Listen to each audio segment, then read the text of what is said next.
পুজো পরিক্রমার এই পর্যায়ে আমরা রয়েছি আগরতলার নেতাজি চৌমুহনী স্থিত নেতাজি প্লে সেন্টারের সামনে। আপনারা যেমন দেখতে পাচ্ছেন আমার পেছনে নেতাজি প্লে সেন্টারের এই মণ্ডপটি আপনারা দেখতে পাচ্ছেন।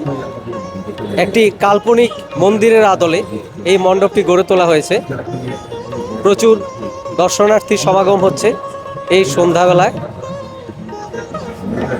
একটু বৃষ্টির ছোঁয়া যদিও ছিল, কিন্তু এখন আবার চারদিক পরিষ্কার পরিচ্ছন্ন, নির্মেঘ আকাশ দেখে সবাই আবার একটু মনে সাহস পেয়েছেন এসে সবাইকে নিয়ে, পরিবারের সবাইকে নিয়ে একত্রিত হতে।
প্রথমে আমাদের নিউজ তৎকাল 24-এর পক্ষ থেকে তোমাকে শারদীয়া শুভেচ্ছা।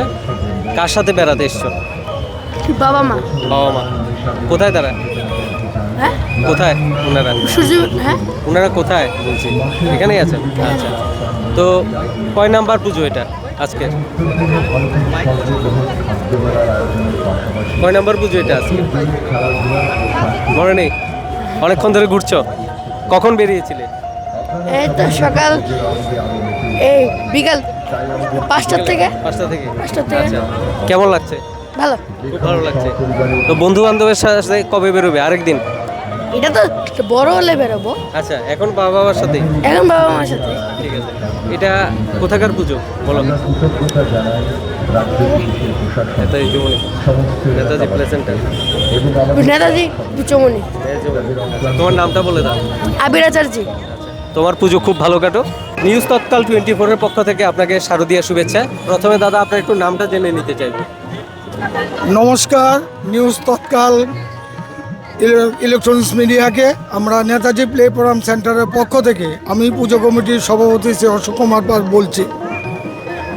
এবার আমরা যে আজকে পঞ্চমীর পুণ্য লগ্নে যে লোক সমাগম হচ্ছে সেটা থেকে আমরা খুবই আপ্লুত। আমরা সেটা আশা করেছিলাম যে রাজ্যবাসীকে বিশেষ কিছু উপহার দেওয়ার জন্য। আমরা চিরাচরিত প্রথার বাইরে গিয়ে গতবারও আমরা একটা অনন্য প্যান্ডেল প্রদর্শন করেছিলাম, যেটা রূপ থেকে রূপান্তর এবং সবগুলি আর্টিফিশিয়াল জিনিসের উপর নির্ভর করে। এবার আমরা করছি যে কম্বোডিয়ায় অবস্থিত বৌদ্ধ স্তূপা, যেটা সম্পূর্ণরূপে আমরা একটা হোগলা পাতার উপর নির্মাণ করেছি। বাইরে থেকে দেখলে মনে হবে এটা হয়তোবা কোনো কিছু প্লাস্টিক জাতীয় বা থার্মোকল কোনো কিছু নেই। এটা সম্পূর্ণরূপে পাতাকে চেষে পাতলা করে যত নকশা আছে সব পাতা, যেই পাতাটা আমরা আনতে হয়েছে আমাদেরকে সুন্দরবন থেকে, ওয়েস্ট বেঙ্গলের সুন্দরবন থেকে আনতে হয়েছে। এটা এখানে দিন রাত প্রায় 1 মাস যাবৎ ওরা আমাদের শ্রমিকগণ এই কঠোর পরিশ্রমের মাধ্যমে এই মন্দিরটা নির্মাণ করেছে। তা আমরা সমস্ত রাজ্যবাসীর কাছে একটা বিশেষভাবে আবেদন রাখছি, নেতাজি প্লে প্রোগ্রাম সেন্টারের পক্ষ থেকে আপনারা এসে আমাদের মায়ের পুজো মণ্ডপটা দেখে যাবেন। সাথে মায়ের মূর্তি তো আমরা এবার একটু অন্য রূপ দেখেছি।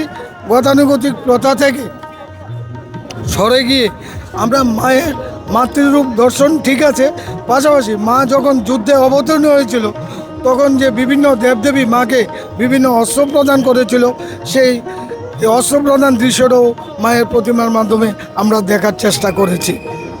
অসংখ্য ধন্যবাদ দাদা, আপনাদের এই অসাধারণ শিল্পকর্ম।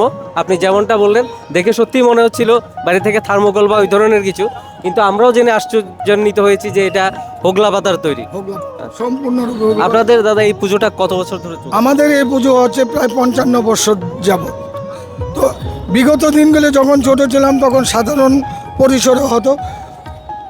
জোট আমল থেকে, দ্যাট মিনস 1997 যখন জোট গভর্নমেন্ট আসছে তারপরে থেকে আমাদের পুজো এবার অবধি প্রায় 34 বছর বড় হয়ে আসছে, বড় বিগ বাজেটের পুজো হয়ে আসছে। অনেক অনেক ধন্যবাদ, পুজোটা ভালো কাটুক আপনাদের। আমাদের পক্ষ থেকে অভিনন্দন, শুভেচ্ছা সবই রইল। আপনাদেরকে সকলের কাছে আমাদের আবেদন রইল, আপনারা আসুন, আনন্দ উপভোগ করুন। আর একটা হলো মেলা, আমাদের মণ্ডপের পেছনে আছে আনন্দ মেলার আয়োজন, সেখানে বাচ্চা আবাল বৃদ্ধ বনিতা যাতে আনন্দ উপভোগ করতে পারে সেই প্রচেষ্টা আমরা রেখেছি।